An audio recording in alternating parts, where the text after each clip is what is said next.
Fayamkusu fil ardi sab'an atau thamanian, yakni hajjajan. Beliau akan tinggal bersama umat ini 7 tahun, 7 atau 8, yakni hajjajan, 7 atau 8 musim haji. Artinya dihitung dari musim haji. Jadi kemungkinan beliau dibaiat di musim haji. Dan hanya sedikit yang berbaiatnya. Wa adadul ladina yubayyi'unahu ka'adadi ahli Badrin, dan jumlah orang yang berbaiat kepadanya seperti ahli Badarku 313 sampai 315. Padahal beliau hidup di akhir zaman di mana umat Islam banyak di muka bumi dan banyak biasanya pelaksanaan ibadah haji. Artinya di saat beliau dibaiat ada satu peristiwa yang membatasi pelaksanaan ibadah haji dan umrah. Peristiwa apa? COVID-19? Cocok logi Ustaz. Itu kata mereka. Ya. Bukankah fungsi Al-Quran dan Sunnah menuntun kita dari satu musibah ke musibah, dari satu petaka-petaka, dari satu peristiwa pada peristiwa? Tadi sudah saya sampaikan ayatnya, sudah saya bacakan. Inna hadzal Qur'an yahdi lillati hiya aqwam. Sesungguhnya Al-Quran ini memberikan petunjuk kepada jalan yang paling lurus. Wa yubashshirul mu'minina, dan memberikan kabar gembira pada orang-orang beriman bi anna lahum ajran azima, bahwa mereka akan mendapatkan pahala yang besar. Peristiwa ini menuntun saya kepada semua konspirasi tadi, sehingga utuhlah konspirasi iblis dan dajjal di muka bumi. Bapak Ibu rahmat Allah Subhanahu wa taala, saya ingin kita interaktif dalam arti para hamba Allah membuka mushaf Quran. Ya, saya akan menuntun para hamba sekalian dari satu ayat kepada ayat, dari satu hadis kepada hadis, dan kita proyeksikan bagaimana kita menatap alam peristiwa-peristiwa dengan keduanya tadi. Tentu dengan interpretasi saya sebagai seorang Rahmat Baikuni. Nah, di situ nanti kita diskusi. Alangkah lebih baik jika kita duduk bersama dalam satu meja lalu diskusi kita lakukan, ketimbang menghujat seseorang di media Instagram, dibuat oleh orang kafir, digunakan oleh orang Islam untuk membantai umat Islam sendiri. Pantas tidak? Nah, ini invasi media melanda umat. Baik, para ulama rahmat Allah Subhanahu wa taala, tadi sudah melihat yang saya herankan. Satu, panjang Pak. Panjang ya?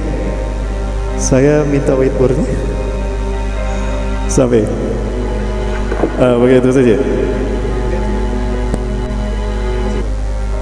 Bapak Ibu rahmati Allah, pertanyaan saya, peristiwa tadi terjadi di tanggal berapa? 11 September tahun 2001. Jam berapa? Jam berapa? Pagi. Satu, terjadi pagi hari.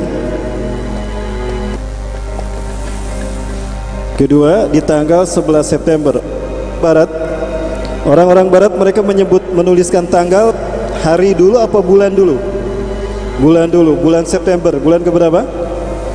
9, tanggal 11 tahun 2001. Yang ketiga, yang mereka hancurkan adalah World Trade Center, ikon perdagangan dan ekonomi Amerika.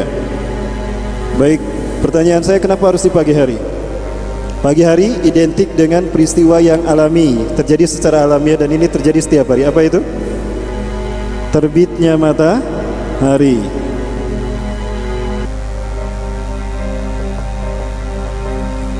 Dan peristiwa yang pagi hari terbitnya matahari ini adalah bencana yang melanda manusia.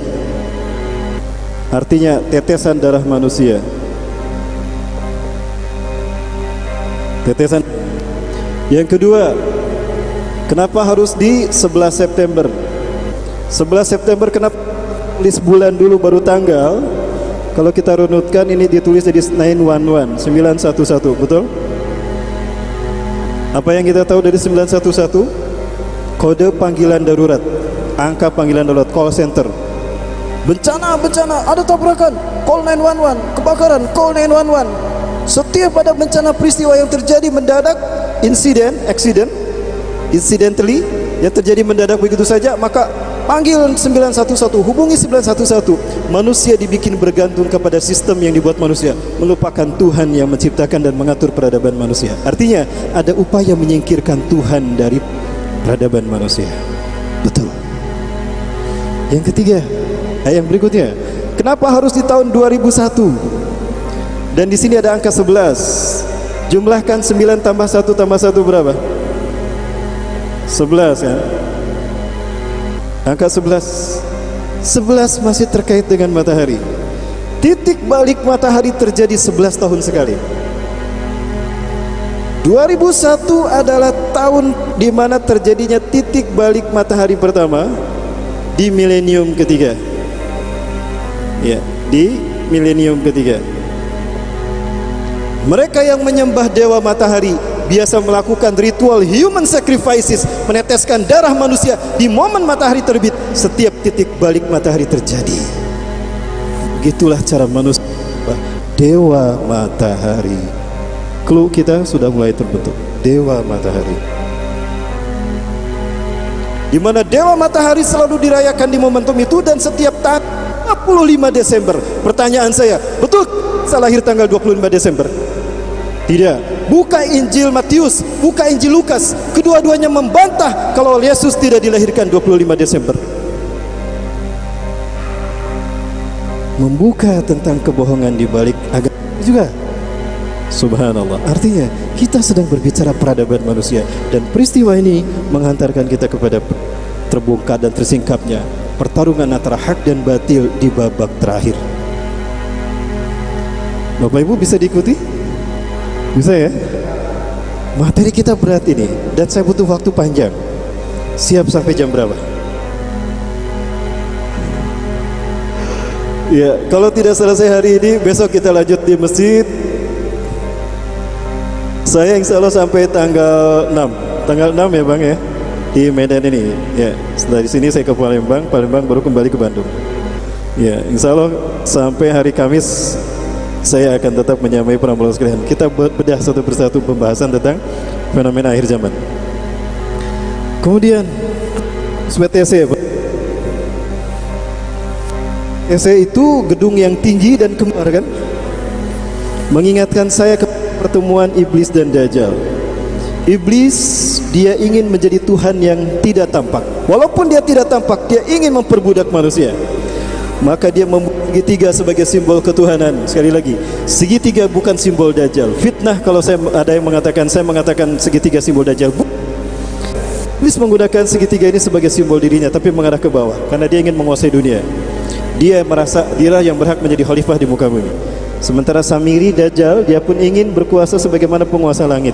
Dia mengarah ke atas. Allah takdirkan menurut Muhammad Isa Daud, Allah takdirkan mereka bertemu di segitiga Bermuda. Lalu keduanya bekerja sama dan berambisi, berazam untuk menyesatkan manusia dan menjadikan mereka sebagai dua Tuhan bagi umat manusia. Seperti apa simbol persekutuan mereka?